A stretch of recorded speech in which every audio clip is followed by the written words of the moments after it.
Welcome, subscribers. Welcome, new subscribers. Thank you, subscribers, for your support, liking our videos, supporting the channel. We appreciate you. My name is Reverend Penelope. I run the chemistry, spiritual wellness business, and the channel. Today, we're going to switch gears here. We had an interesting conversation here. In the 4B movement video, we were talking about astrology because I think I was mentioning the age of Aquarius in the 4B movement as I talked about that and I mentioned that. And they were talking about, well, we really don't know which age we're in. I don't think we're in the age of Aquarius. I was like, you know, let's look at this a little closer because now we have like a lot of more information. We have more information to add in to calculate in discovering what age that we're in. And that's what I want to go over today. I want to include those variables and how we're looking at what age that we're in today because, yeah, I agree. I agree with you. Maybe we're not in the age of Aquarius. Maybe we're still in the Piscean age. But the information that I'm going to provide here today and the ancient wisdom, the wisdom I'm feeling coming up from the ancestors here, I'm going to share some of that wisdom with you as I go over my findings and information that I've discovered here. I think it's important that we include this information as well.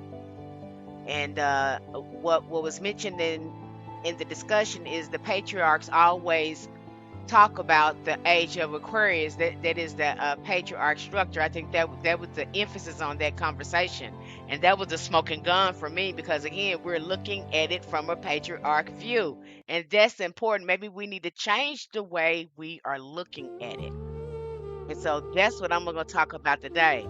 In Western astrology, there are 12 zodiac signs which divide 360 degrees of a circle. Each zodiac sign comprises 3 degrees of the circle, establishing a perfect rhythm and balance between the seasons to incorporate the 13th constellation as an official zodiac sign and eliminates the established equilibrium. You heard me say it right. There is a 13th zodiac sign that is not being included here. And that's important. That's just throwing off the calculations. That could throw off calculations. This is an interesting topic for the astrologers who study this. I use it for psychological healing purposes in my healing practices and on myself. I don't get as deep with it as some of the astrologers looking at the nose and the numbers and things like that, which is very good to look at. It's really good, helpful information. But I just don't feel like I'm that smart to study it like that. I know the general study and the wisdom that I can gain behind it, but some of these astrologers, they are fascinating in their calculations when they're looking at things. So I am not that. Okay.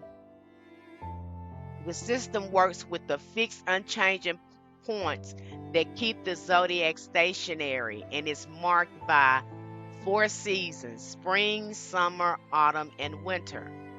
These points are the 2 solstices, 2 equinoxes, which happen every single year.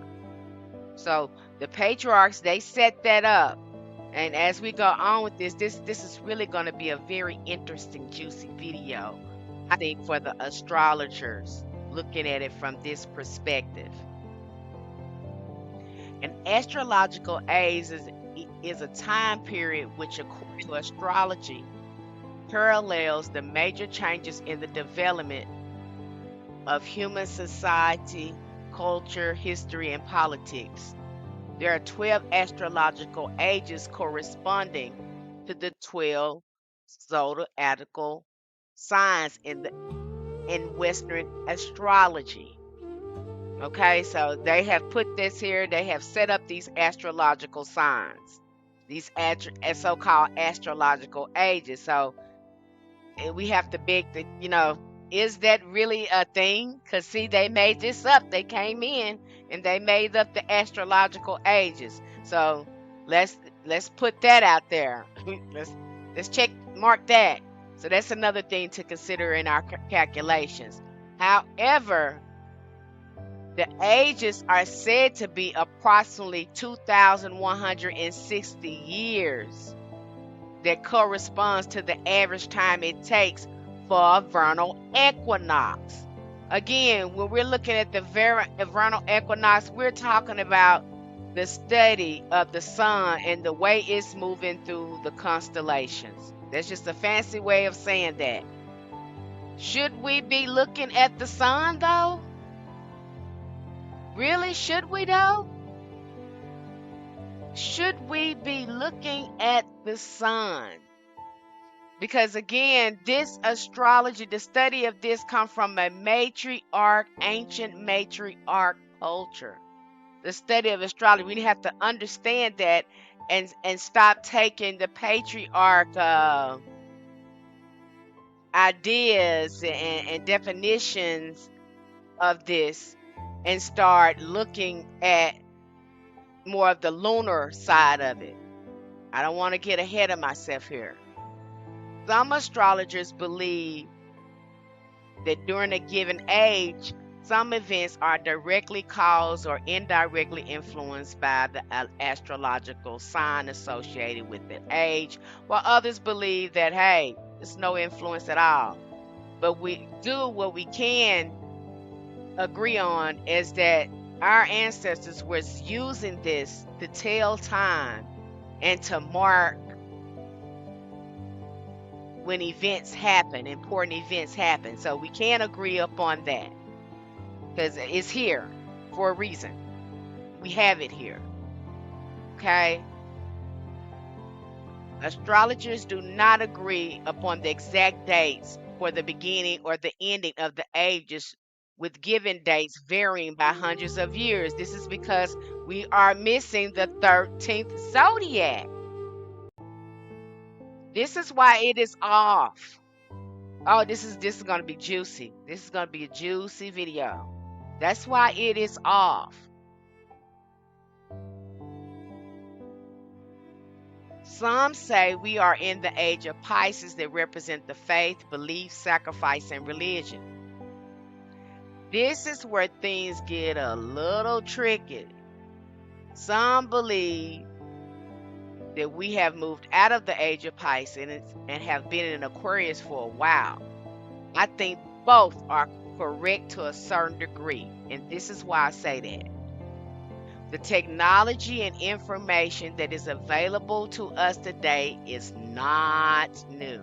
It is absolutely not new. It is not new. It is not new when we look at some of the things, the structures and the artwork and artifacts that we see in ancient Kemet and now in the ancient Tartarian culture that was here. We're looking at some of this ancient technology that they have suppressed and kept from us. It's not new. It's been hidden from us. And Aquarius is the age of knowing. Pisces was the age of belief. It was hidden, things that were hidden that we believe that's true, but we didn't know. And Aquarius came right in there and was like, no, this information has already been here. Again, we are now in the age of knowing. We are now able to transfer our consciousness into technology, aka a synthetic human. That is just how advanced we are. We've been able to transfer our consciousness and go to different places. This is why I like journey work. This is why I like meditation work. This is why I love this. I love meditation. And in fact, when I went in meditation and I saw this technology that we had developed the interface with nature so well. We are going to be living out of these trees and mountains in the future, but it will have a technology sort of cut to it. But it will be in harmony with nature. That's what I saw on a journey when I did some journey work, meditating and going doing some journey work, and it was very fascinating going there because I was talking to one of my guys in this updated like cave, like it was something because it was so updated in the technology, but it was a cave. It was a cave. It was something to look at. Just going back, looking at that, thinking about that, and remembering that. So the technology has already been there. What are we looking at? Esoteric or ancient knowledge is now being presented as technology. That's what we're looking at. We can see that also too. We can see a lot of that ancient knowledge was being embodied too by the feminine energy. When we look at the movie Hidden Figures, they had to bring women in there to calculate that feminine energy again that embodied this woman, dark skinned women, to calculate that. See that movie is telling us so much without telling us so much. They telling us it's right there in plain sight. So let's look at the 13th Zodiac, because this is important information that we need to look at, which brings me to the topic of Ophiuchus or Ophiuchus. Some of them say, but I'm going to say Ophiuchus because it looks like it should be pronounced that way to me. So Ophiuchus, that's the 13th sign, and when we start to look at Ophiuchus, I was astounded by the symbolism because that's how the ancient ancestors work with me. When I started looking at the symbolism, I said, where have I seen this symbolism before? The patriarchs have inserted themselves in our ancient constellation, Ophiuchus. They have inserted themselves in there. When I began to look at this symbology, when we look at this symbology that you're looking at here, this man with the snake, and then you see this woman with it, which is older than that. Mama Wata with the snake, the ancient mother with the snake, that image is older than the image of Ophiuchus. When the patriarchs took over, they took that image out and inserted themselves in. Like I said, not only are things being whitewashed, things are being gender washed as well, beloved. Let's consider that as well. Ophiuchus is a large constellation straddling the celestial equator. Its name comes from the ancient Greek meaning serpent barrier, and it is commonly represented as a man grasping a snake. That's how the patriarchs depicted it. But as we go on, when I'm doing my research, we're going to watch this video here in a minute that's going to be dropping some pearls and diamonds on us that I'm going to show, and then I'm going to come back and narrate it as well. That's what I do. The ancient Greeks is linked to the matriarch dynasty, when the Sibyls were the moral and divine authority in that era. The constellation represented the god Apollo, which that cannot be true because the Sibyls are older than the god Apollo. You understand? You have these patriarchs got their line in there inserting themselves, struggling with the huge snake that guarded the oracle of Delphi. So this serpent, this ancient serpent, was guarding the prophetess, the oracle, the Sibyls. This was an ancient mother. And see, they took that out because that would mean, and this is just me again, that's more divine feminine energy that they were getting rid of. That's what I see here, beloved.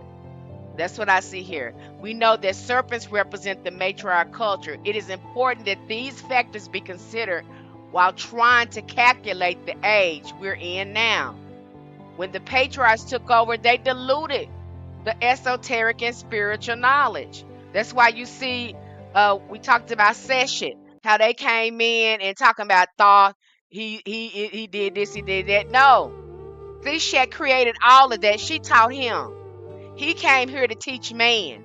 That's what Thoth was created for. They came in much later in the pre-dynastic era.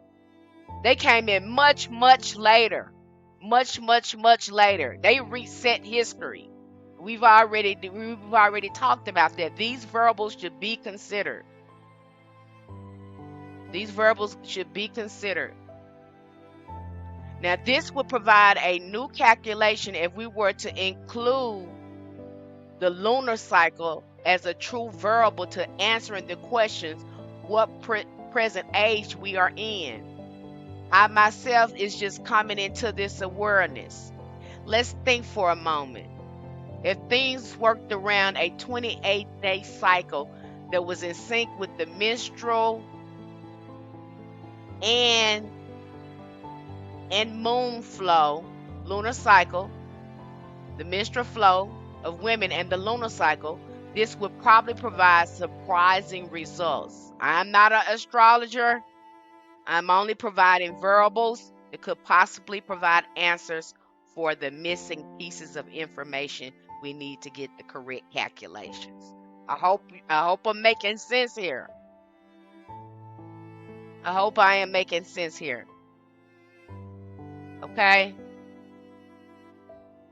Now we have been looking at this, from a different from the solar perspective. All this time we've been studying the movement of the sun. I think we should be taking a closer look at the moon. It's very fascinating to see how the energy helps provide nourishment to Mother Earth. A lunar phase or moon phase is the apparent shape of the moon directly sunlit portion as viewed from the Earth, because the moon is tidally locked with the Earth. What does that mean? What am I saying? They are locked together like friends. It's a gravitational pull. It is a magnetic. They're telling us that the sun is magnetic. No, the sun is magnetic. The sun does not do this. This is feminine energy. This is feminine energy that's going on right there. It works sort of like a Bluetooth. You know how Bluetooth work? You're locked in there, and you still can engage with your device because you got the Bluetooth on. This is the dance between the moon and the earth. And she also, she is truly magnetic. This can be observed by watching the ebb and flow of water on this planet. The moon gravity affects the entire Earth, pulling at every point on our planet. The strongest pull occurs on the points closest to the moon, and the weakest on the points farthest away. But every bit of water is affected. Again, we go back to the water, to the feminine energy that is on this planet. That is the missing gun for me. That says a lot here, that you took out the 13th, but you know that it's supposed to be there, because when we look at Christ and we look at Jesus and the 12 disciples, you got the 12 disciples and you have Jesus trying to embody this feminine energy. You have this man trying to embody this feminine energy that is learning from all these ancient teachings of the Sibyls, the prophetess. That's what you got going on here. See, the sun does not do that, but it claims to be magnetic. In fact, the sun is working as a lamp for the moon. I know it sounds crazy, but when you start to look at the sun, it is actually working for the moon. It was created by either the earth or by the moon. That is the truth. It is not magnetic. It's working for us. It's working for the moon. We can I can take this, I can even see Oshun up in here when I look at this water. I can see Mama Wati. I can see all of this. It makes so much sense when you start looking at the goddesses and looking at Oshun and looking at these things. It makes sense why our grandmothers bought a almanac that was based on the lunar cycles, and why most farmers, they plant their seed according to the lunar cycles, or when it's gonna rain, when that crop is gonna. It makes sense. Okay, beloved. So I think, too, we're looking at the movement of the sun, and we should not, as the foundation. And I don't think we should be looking at that. We should be looking at the missing constellation Ophiuchus, which is very interesting to me. Looking at these, are you looking at these? I mean, look at this. It's right here in our faces. It's something. This research on this was very mind blowing to me. And then when I found this video, I was like, oh my gosh, it just confirmed all the things that the ancient mothers that were sharing to me about this Ophiuchus.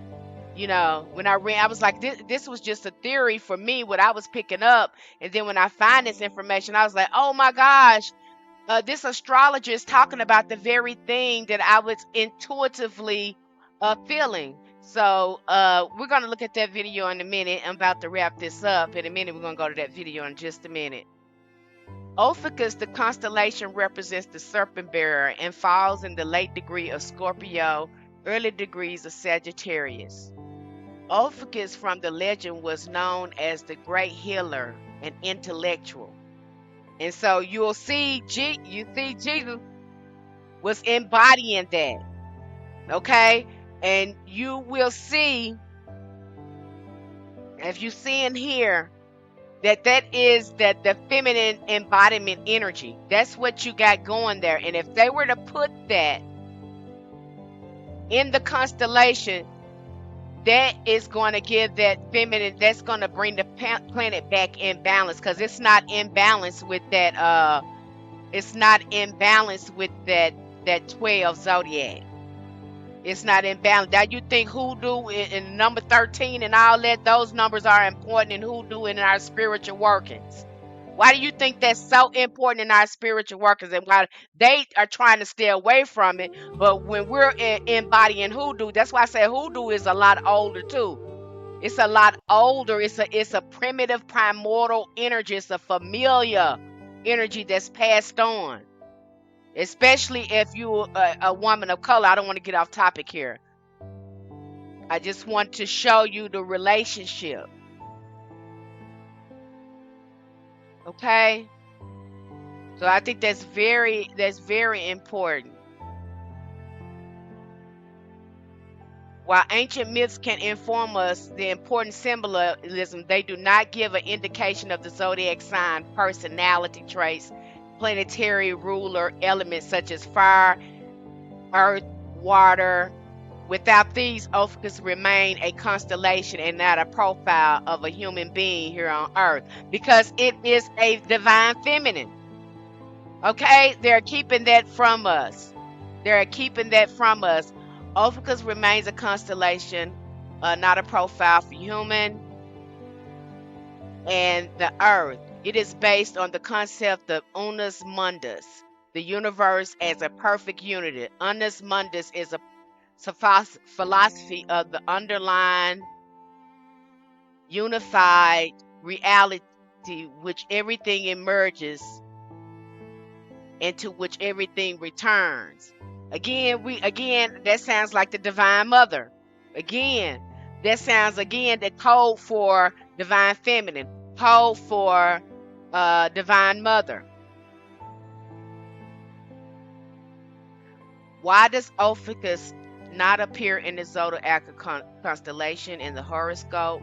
Why don't the dates coincide? You understand? This is one of the things that when the men came over, they reset that. Okay? They even inserted themselves in that. They distorted that. That's why it's not matching up. The missing link to the accurate study to astrology, in my opinion, is the constellation Ophiuchus and the solar deities being originally female. Because when I wrote my book, I started looking at these solar deities.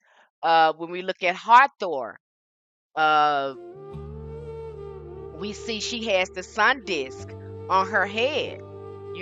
We're seeing that she has this sun disk on her head, and she was the originator of the sun goddesses. Later, again, they created the sun, these other solar men deities that come from them.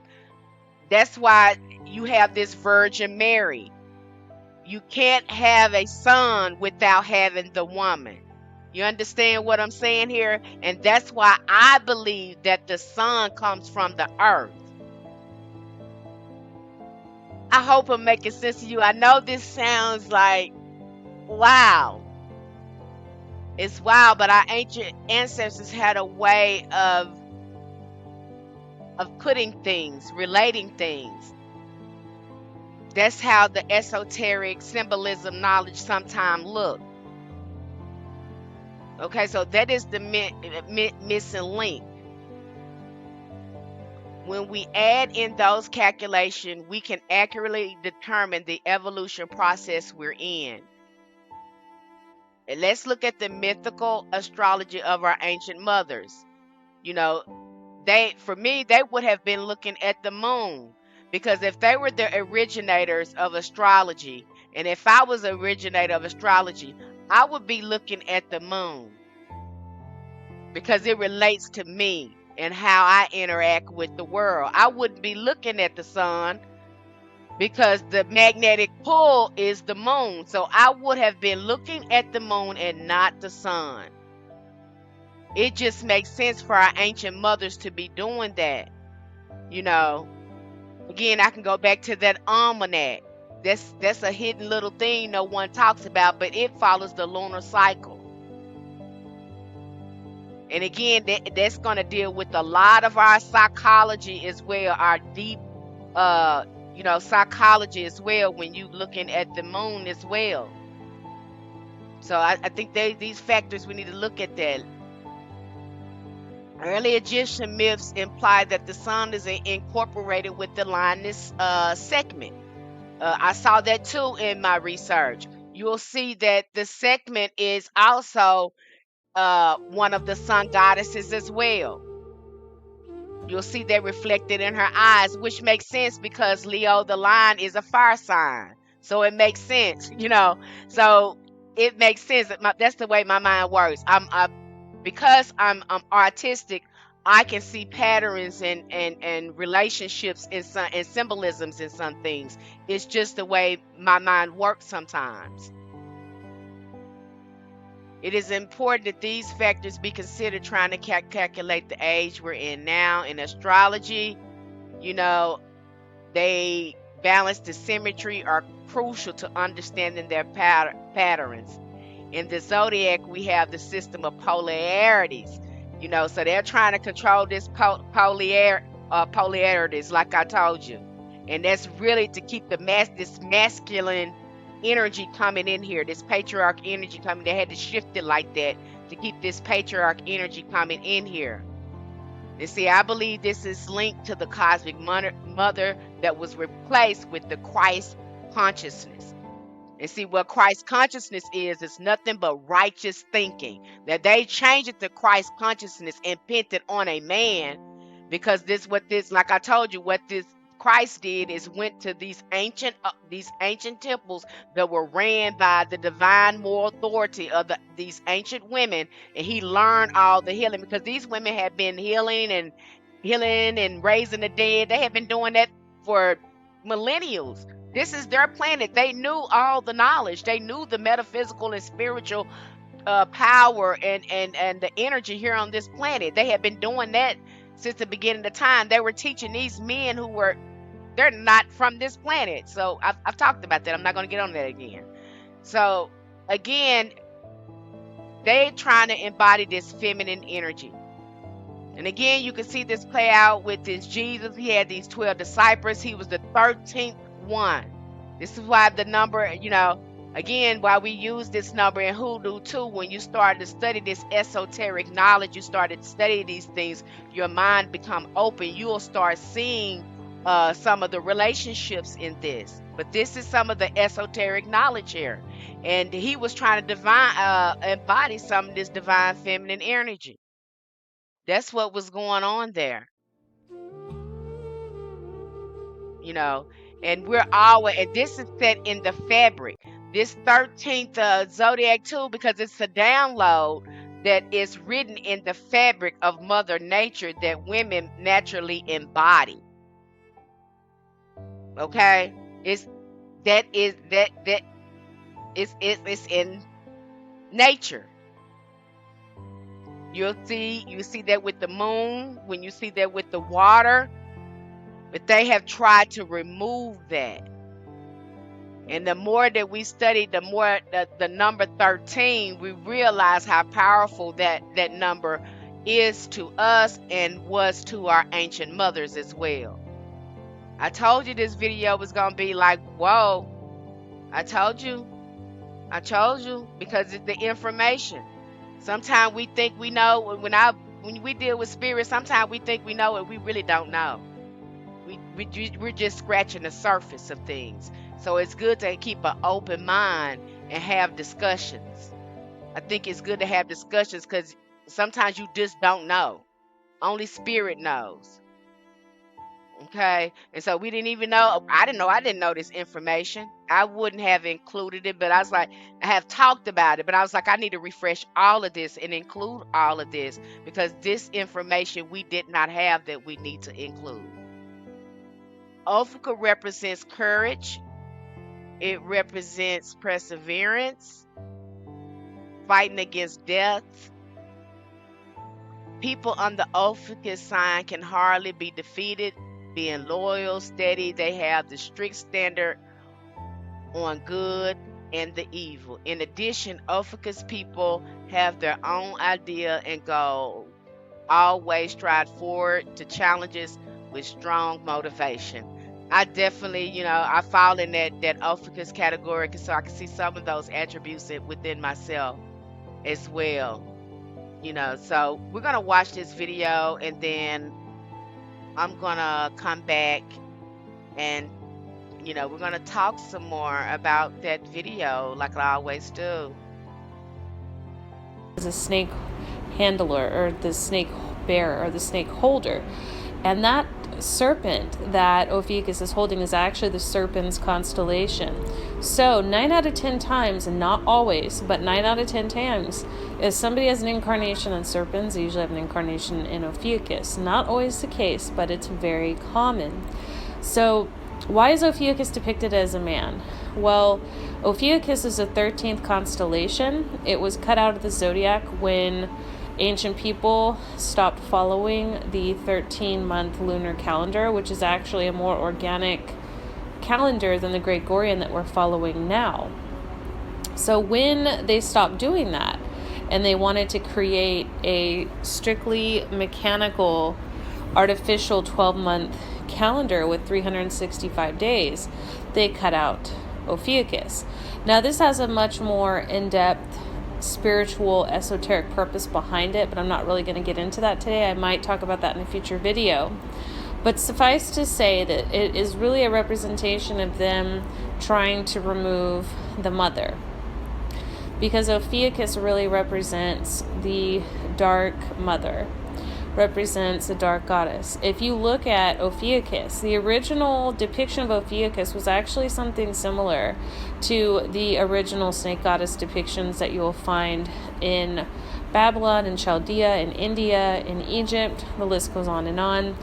And this is essentially a representation of Ophiuchus in the flesh. That particular celestial placement but also that particular epithet or archetype of the divine feminine.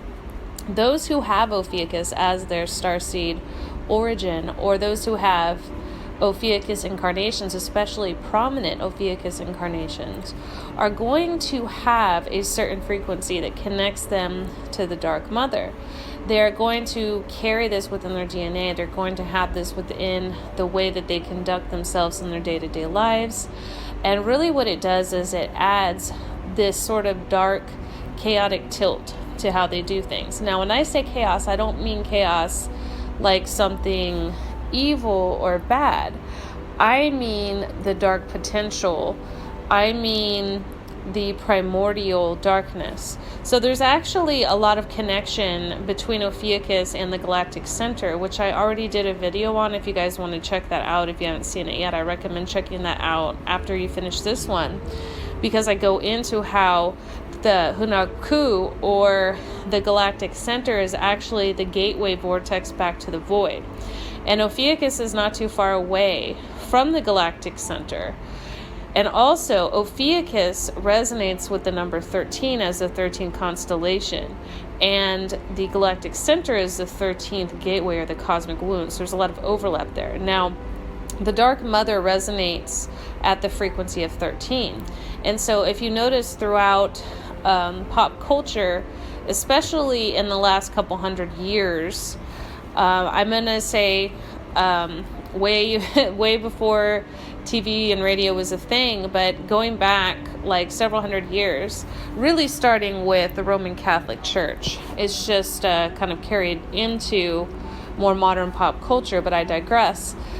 When they decided to vilify the number 13, it was because not only were they wanting to basically have people disassociate from the feminine aspect of themselves, or the 90%, or the unconscious aspect, which makes them more pliable and easier to control.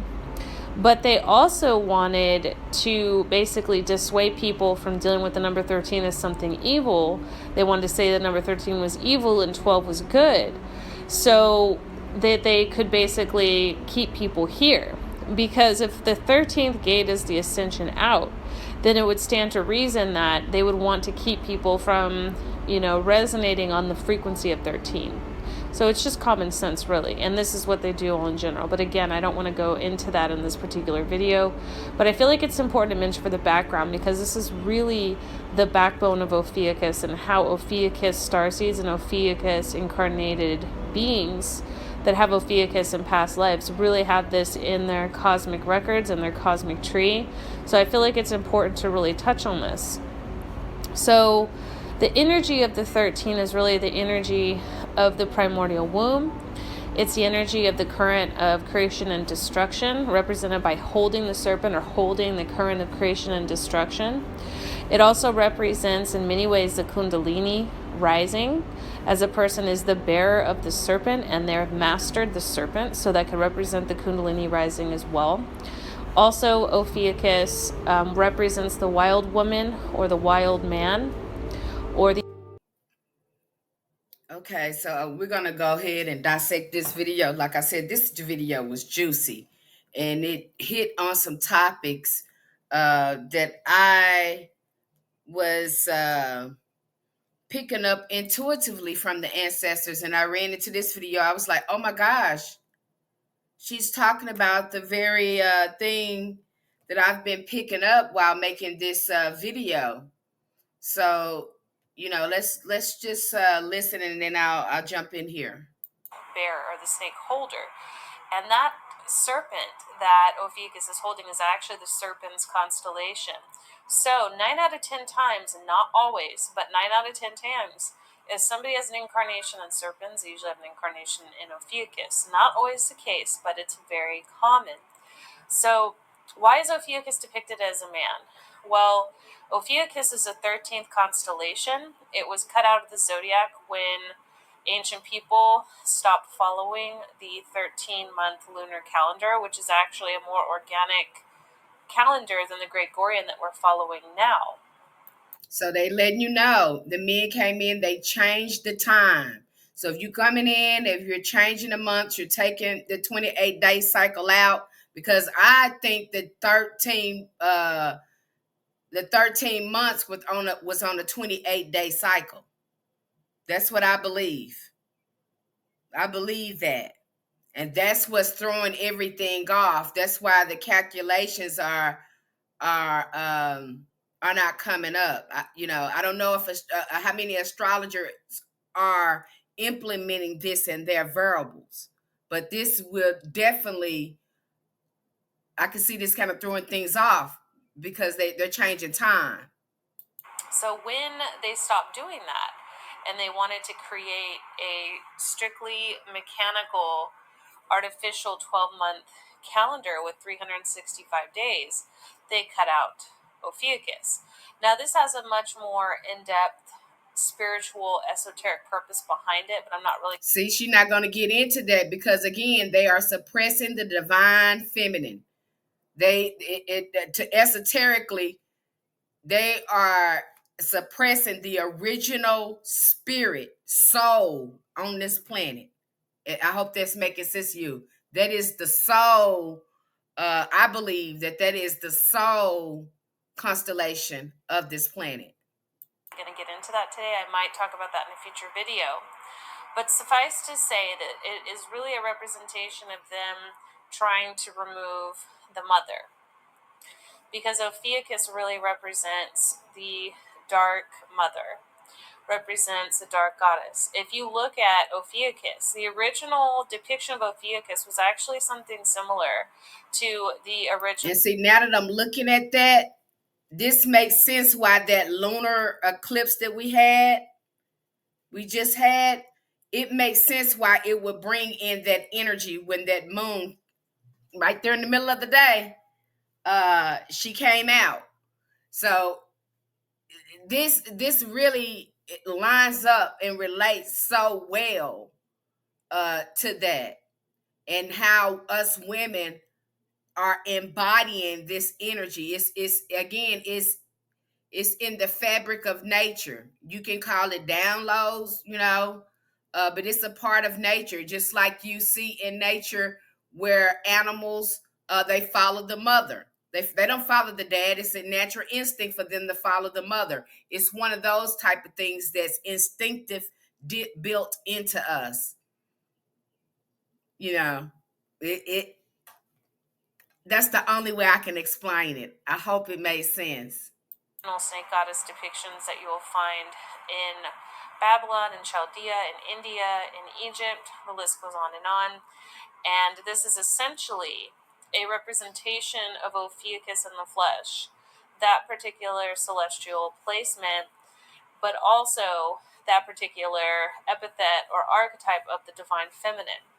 Those who have Ophiuchus as their starseed origin, or those who have Ophiuchus incarnations, especially prominent Ophiuchus incarnations, are going to have a certain frequency that connects them to the Dark Mother. They're going to carry this within their DNA. They're going to have this within the way that they conduct themselves in their day-to-day lives.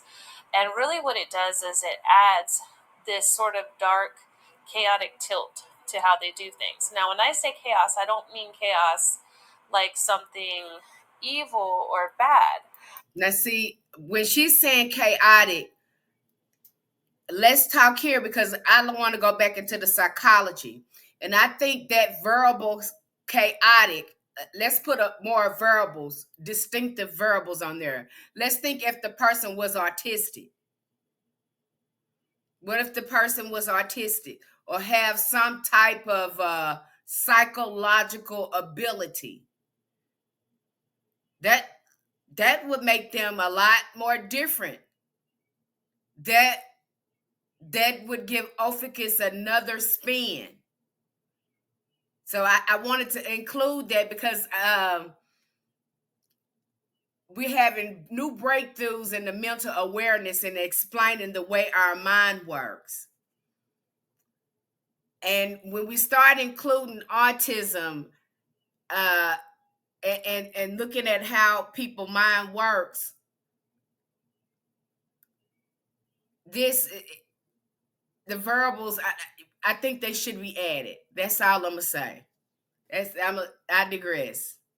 I mean the dark potential. I mean the primordial darkness. So there's actually a lot of connection between Ophiuchus and the galactic center, which I already did a video on. If you guys want to check that out, if you haven't seen it yet, I recommend checking that out after you finish this one, because I go into how the Hunaku, or the galactic center, is actually the gateway vortex back to the void.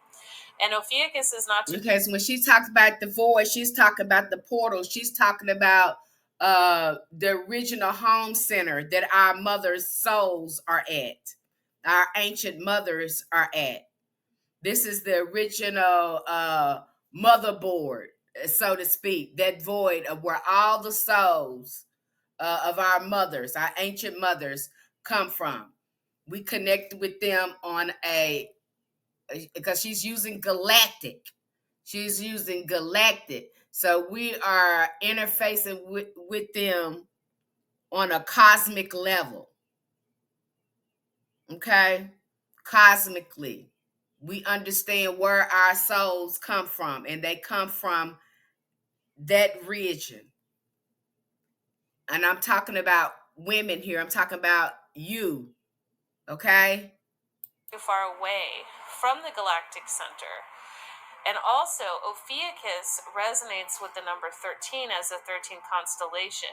And the galactic center is the 13th gateway, or the cosmic womb. So there's a lot of overlap there. Now, the Dark Mother resonates at the frequency of 13. And so if you notice throughout pop culture, especially in the last couple hundred years, I'm going to say way before TV and radio was a thing, but going back like several hundred years, really starting with the Roman Catholic Church, it's just kind of carried into more modern pop culture, but I digress.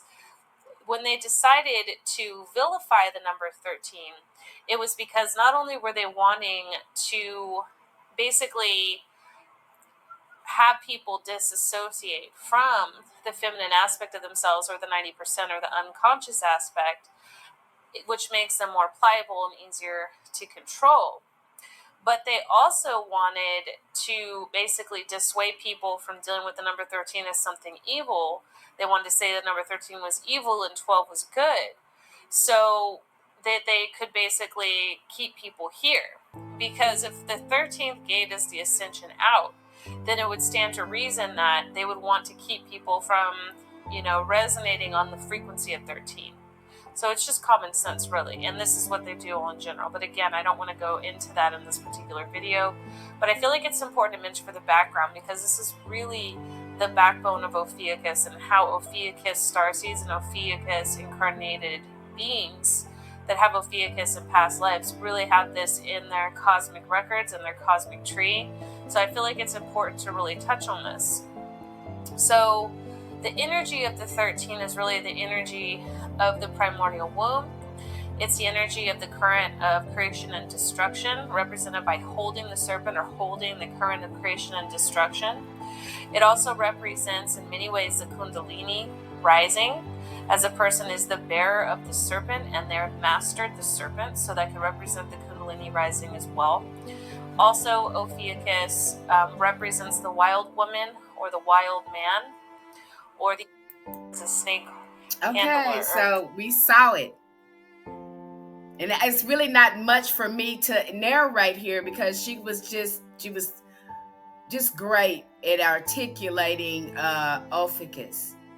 I think it's great. And like I said, this video was juicy. It went back into hoodoo, why we use the number 13, why we use it in our practice, why it's a sacred number. We looked at a little bit of consciousness as well. And then we broke down why the astrological, the vernal equinox is off, because I don't think we are including all of this information, all of these variables. So I thank you so much for being here with me today. I hope this video brought in some clarity and you enjoyed it. I know I enjoyed making it because it really gave me a refresher to look at things from a different perspective. Light, love, namaste, ashe, loved one.